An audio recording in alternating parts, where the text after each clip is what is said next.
I'm Craig Nash, Senior Editor at Good Faith Media.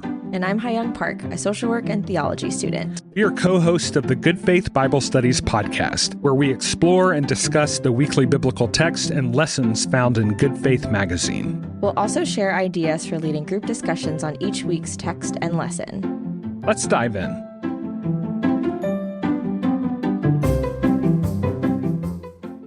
This week's passage is Amos 8, 1-8. This is what the Lord God showed me, a basket of summer fruit. He said, Amos, what do you see? And I said, a basket of summer fruit. Then he said to me, the end has come upon my people Israel. I will spare them no longer. The songs of the temple shall become wailings on that day, says the Lord God. The dead bodies shall be many, cast out in every place. Be silent. Hear this, you who trample on the needy and bring to ruin the poor of the land, saying, when will the new moon be over, so that we may sell grain, and the Sabbath, so that we may offer wheat for sale? We will make the ephah smaller and the shekel heavier, and practice deceit with false balances, buying the poor for silver and the needy for a pair of sandals, and selling the sweepings of the wheat. The Lord has sworn by the pride of Jacob, surely I will never forget any of their deeds. Shall not the land tremble on this account, and everyone mourn who lives in it, and all of it rise like the Nile, and be tossed about and sink again like the Nile of Egypt? Some more light reading for this week. Yeah. Some real fun stuff in here. I think to start out, I'm struck by all the kind of natural world ecological imagery.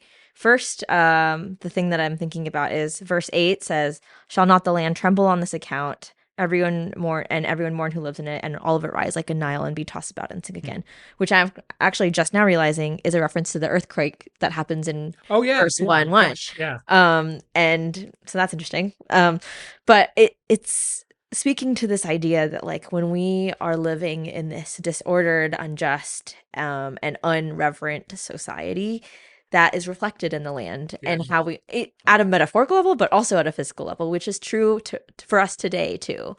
The way that our consumer-based society has led to the degradation of so many of our ecological systems, which then also oppress the people that have always lived on it. It's all connected, and so I think that is the first kind of connection that I'm making. The second is this passage opens with the imagery of a summer fruit, which the study unpacks further, and there's a lot of really interesting stuff happening there.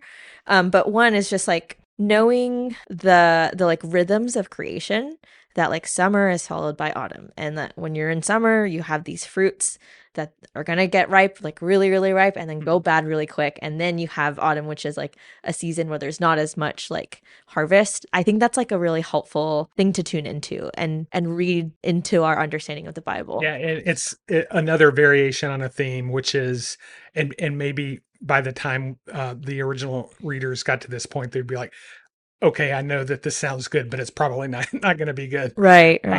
Yeah, my thoughts are just, again, this is another really dark passage.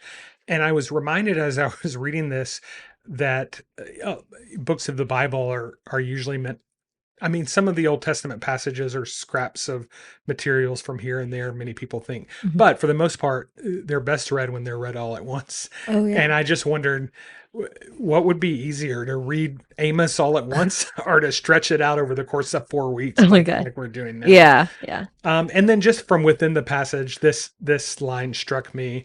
When will the new moon be over so that we can sell grain? A lot of the language in Amos kind of takes a lot of unpacking, and this just feels very descriptive of sitting in worship or sitting in silence. Mm-hmm. And number one on our concern is, when is this going to be over? Right. And, we talked last week's passage was a Sabbath passage. This also speaks to Sabbath. When will Sabbath be over so that we can sell grain? Right. That's so good. And we will touch on a lot of that in the study when we come back.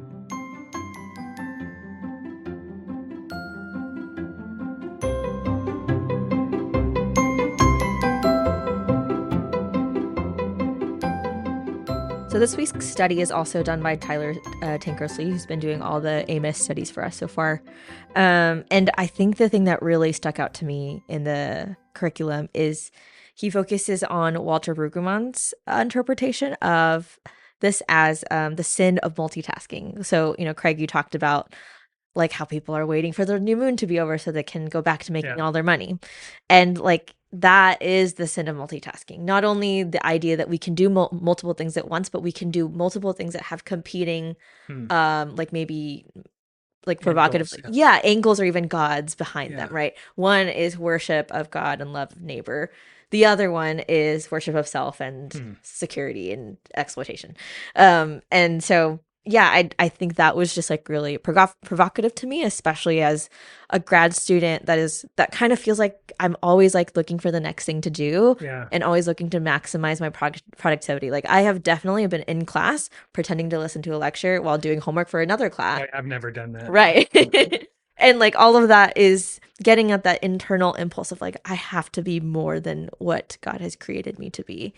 Did he bring up Kierkegaard in this? Because when you're talking, I was just thinking of that Kierkegaard line. Yeah. I don't know that he brought it up here, but Kierkegaard said, "Purity of heart is to will one thing." Is that? Yeah, it's in here. Yeah. So that's when you were talking. That's what came to my mind. I loved that Tyler pointed out, and he kind of opened up with this dad joke thing idea, and it's this idea that this picture of summer fruit wasn't just poetic flourish, but it was kind of a double entendre, and pointed out that, and we even touched on this when we talked about summer fruit, that there's kind of this counterintuitive thing about summer fruit is that it also means the end. And he pointed out that in the language, it's similar to the word for the end. And he also points out, as I touched on a second ago, is that this is a Sabbath text. And it made me think about how often churches, my own included, kind of go back and forth between how well we value Sabbath. Sometimes we'll go through seasons of, we don't want to be a place that buys into the consumerist culture that always has to be doing something. But then we get restless.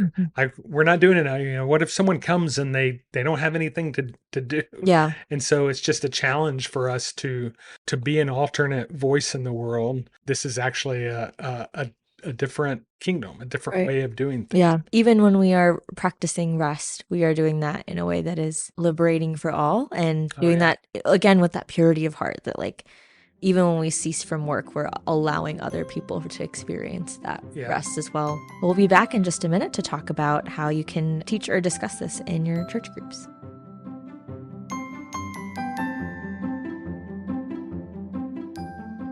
Before we discuss some ideas for leading a group through this week's text and lesson, we want you to know that we have created a leader's guide to help you prepare. The leader's guide contains an overview of the lesson, some highlights to focus on, and several discussion questions for your group to go through. For those questions, you can focus on one or all of them or any combination. Also, feel free to adapt them for your particular group's needs. The leader's guide can be found at goodfaithmedia.org.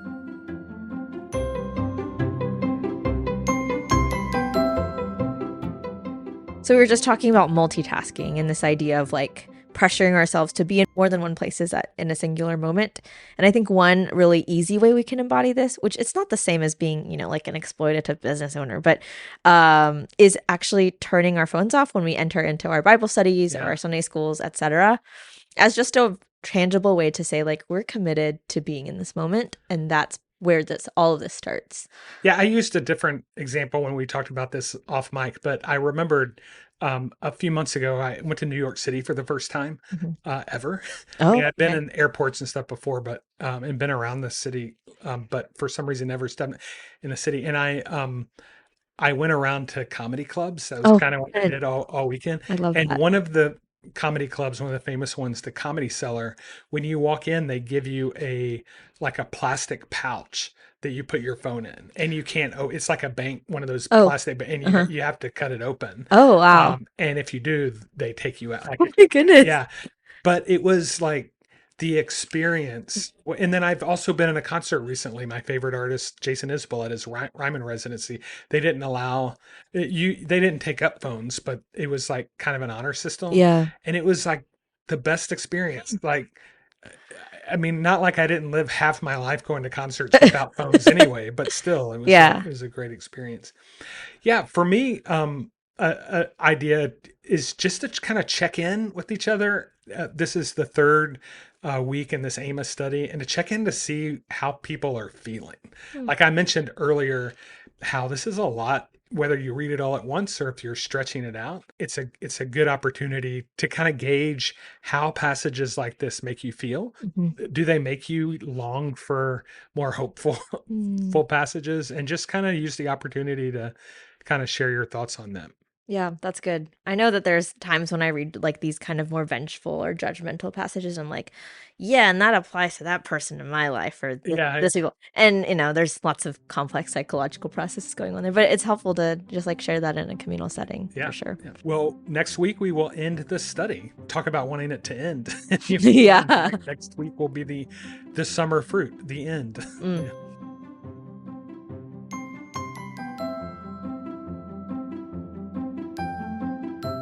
I'm Hayoung Park. And I'm Craig Nash. And you've been listening to the Good Faith Bible Studies podcast from Good Faith Media. Our music comes from Pond 5. Each weekly lesson can be found in Good Faith Magazine. You can also sign up to receive a free digital leader's guide. Learn about how to receive both these resources at goodfaithmedia.org. There you can find daily news and opinion, various podcasts from our Good Faith Media team and partners, and information about the initiatives that help guide our work. So visit us at goodfaithmedia.org, and we'll be back next week with another installment of the Good Faith Bible Studies podcast.